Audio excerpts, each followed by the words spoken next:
ఒకప్పుడు ఇంజనీరింగ్ కాలేజీలో చేరడానికి ఈ విద్యార్థులు పోటీ పడేవాళ్ళు. సీట్లు దొరికేవి కాదు, అంత డిమాండ్ ఉండేది. ఇప్పుడు సీన్ మారిపోయింది. ఇంజనీరింగ్ కళాశాల వాళ్ళే by one get one offer ఇస్తున్నారు. ఒక సీటు కనుక అడ్మిషన్ తీసుకుంటే ఇంకొకటి ఫ్రీగా ఇస్తామన్నట్టు. అంతటి దౌర్భాగ్య పరిస్థితి ఉంది. ఇంజనీరింగ్కు డిమాండ్ తగ్గిపోయింది. మన దగ్గర టోటల్గా అంటే కన్వీనర్ కోటాలో చూసుకున్నట్లయితే 94,424 సీట్లు ఉన్నాయి. ఇంకా convener quota, management quota, NRI quota ఇవి మొత్తం లెక్క పెట్టుకుంటే 135,000 సీట్లు ఉన్నాయి. అయితే ఇందులో ఫస్ట్ కౌన్సిలింగ్ అయిపోయింది. ఫస్ట్ కౌన్సిలింగ్లో దాదాపుగా 23,000 సీట్లు మిగిలాయి.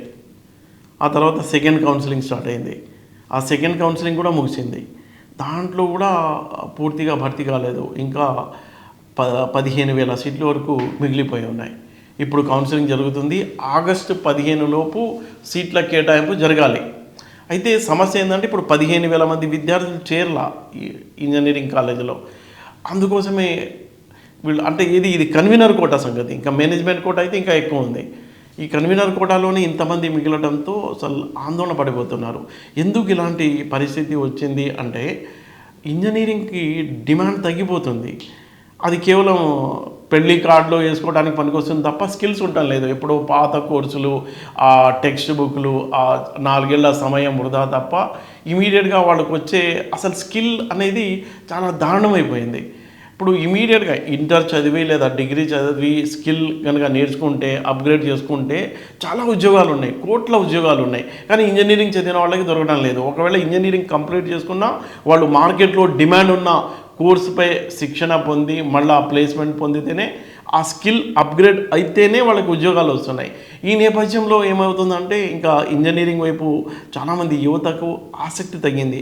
ఇంకొక వైపు ఏమో ప్రభుత్వ ఉద్యోగాలు బాగా ప్రభుత్వాలు ఫిలప్ చేస్తుండడంతో కాంపిటేటివ్ ఎగ్జామ్కు ప్రిపేర్ అయ్యే వాళ్ళ సంఖ్య మళ్ళీ గతంలో ఒక 15-20 ఏళ్ల క్రితం అలాంటి సీన్ ఉండేది. ఇప్పుడు మళ్ళీ ఆ ట్రెండ్ కొనసాగుతుంది. ఒకటేమో మార్కెట్ను బట్టి ఇప్పుడు మార్కెట్లో ఏ ఉద్యోగాలకు డిమాండ్ ఉంది, మారిపోతున్న సినారియో నేపథ్యంలో ఆ డిమాండ్ ఉన్న కోర్సుకు సంబంధించి అప్పటికప్పుడు శిక్షణ పొంది ఇమీడియట్గా ప్లేస్మెంట్ దొరుకుతుంది. అలా కాకుండా సాంప్రదాయబద్ధంగా ఆ ఇంజనీరింగ్ కాలేజీలో 4 ఏళ్ళు టైం పాస్ చేసుకుని ఆ తర్వాత వచ్చిన నాలెడ్జ్ ఏమన్నా ఉంది అంటే ఆ మార్కులు తప్ప నాలెడ్జ్ అనేది ఏముంటుంది వాళ్ళకి.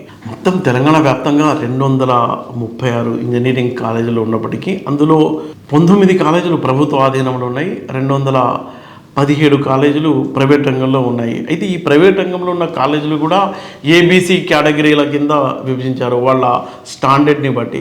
చాలా కాలేజీలో మనం చూసుకున్నట్లయితే అసలు ఫ్యాకల్టీ లేదు, లైబ్రరీ లేదు, వాళ్ళకి కావాల్సిన మౌలిక వసతులు లేవు.